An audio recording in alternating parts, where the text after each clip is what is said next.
Hello guys, in this video I'm going to show you how to modify the privacy of voice messages in Telegram. The first thing you need to do is enter the app.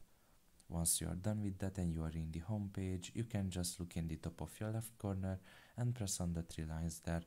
Now just press on your profile here, and after that press on privacy and security.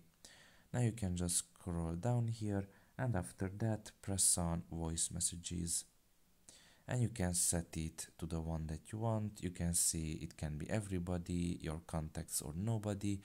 But in order to change this, you have to have a premium subscription. As you can see, it is locked behind the premium membership, and unless you're subscribed to it, you cannot change it freely.